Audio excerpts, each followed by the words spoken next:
Hey guys, welcome to How to Trick a Fish, where today I'm going to be fishing with C.A.N Fishing Lures, little imitation sandworms.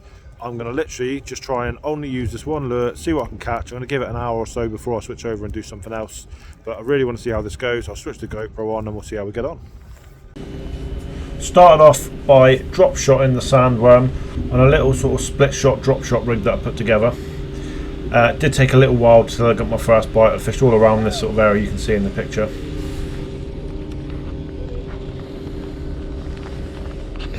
First fish, we got a nice little micro pollock,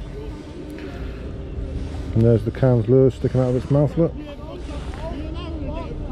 Beautiful. That's caught on a drop shot rig, using a couple of split shots instead of a drop shot. I took the decision to make a move as I wasn't getting very many bites down on the steps, so I came over to this pier which normally holds a lot of poor cod and pouting.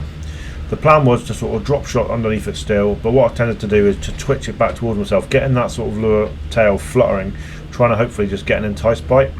Obviously there's no scent to this, so the fish wouldn't come and attack it sort of naturally, so you really need to sort of make sure you put movement into that lure, and that sort of gets the bites. And as you can see from the footage at the moment, I was starting to get little nibbles, and I'm pretty confident it was pout, and they just started to come on the bite. So a really good way of fishing, especially with the unscented soft plastics.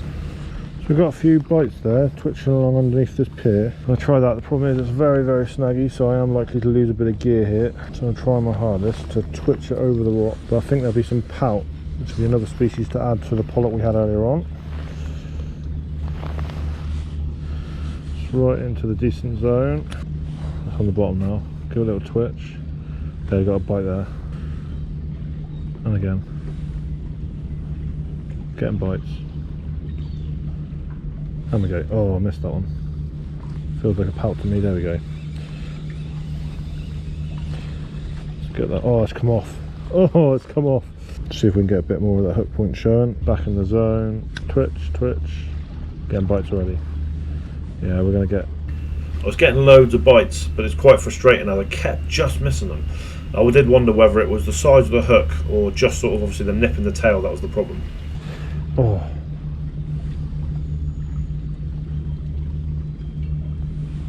Right, we've got one on. Can we get it to my feet without losing it? There we go. Oh, it's down the weed. I have to rescue him now. There we go. So there's the pout. It's getting back in the water. It's been out for long enough. Just turn around. I'll be very careful in this weed so I don't fall and get hurt. There we go. Got another one on. Very small.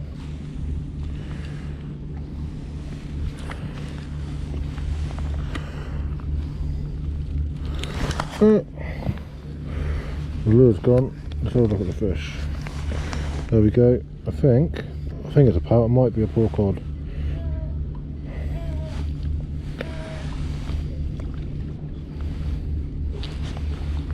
Let's get it back.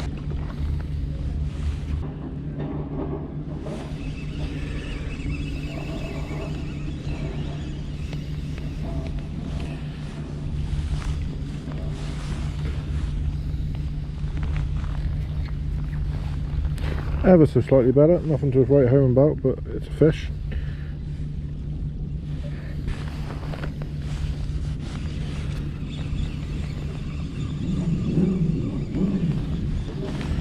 There's another one.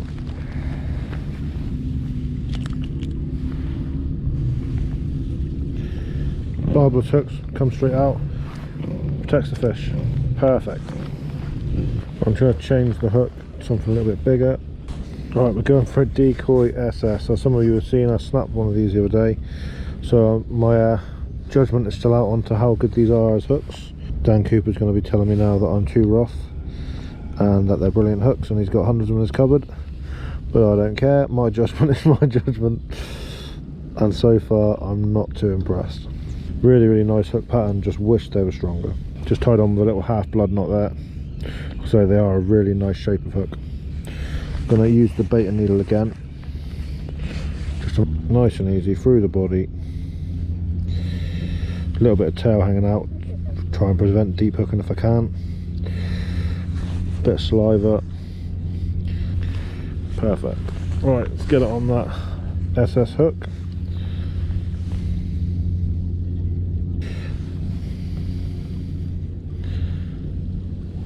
Beautiful.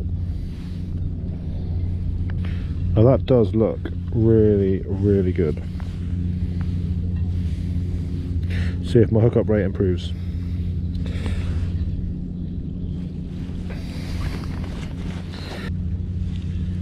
We've got fish on! Oh, finally, a little stripy one. Almost stripy, isn't it? So cute!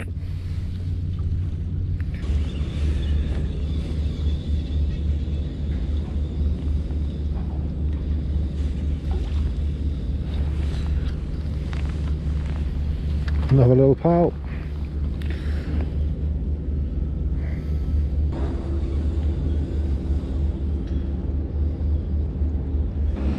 Now we've got somebody else's line as well. Let's try and rescue all of it so we don't leave anything in the sea. First things first, let's get this fish away and then let's sort out the mess. Oh, it's covered in line now. Slightly deep hooked. Now these hooks are prone to snapping, so I'm going to try and use a disgorger rather than the pliers. There we go. So I cut the video short there because the tangle was so bad. By the time I untangled it, I just wanted to go back to the car. The C.A.N Lures, or C.A.N Lures, I'll put a link in the description. Really, really impressive. As you can see, they're pretty much a sort of mould copy, and I don't care if they are a copy or not, but they're almost identical to the sort of 2-inch sandworms that you get from Gulp. So, but they're very, very nice. They've got a sort of a better texture than Gulp, and obviously they rigged really, really well on lots of different hook sizes, especially with the baiting needles. As you can see in the video, they catch fish. I only caught 2 species on the day, which was pollock, and there were loads of pout around. I'm sure if I went down there in the morning when the wrasse were biting, I would have caught a load of wrasse as well. So yeah, really, really impressive. So obviously, if you want to try these, what I will say about C.A.N Lures is they're extremely cheap, so unbelievably good value for money. So I was chatting to Steve Dennis the other day, and we had a bit of a chat about how he filled his basket up, and he was really, really shocked when he come to the till, and it was only 20-30 quid or whatever he spent. So you get a lot of lures for your money when you buy through C.A.N Lures. So give them a try. Thanks very much, guys. I'll see you on the next video.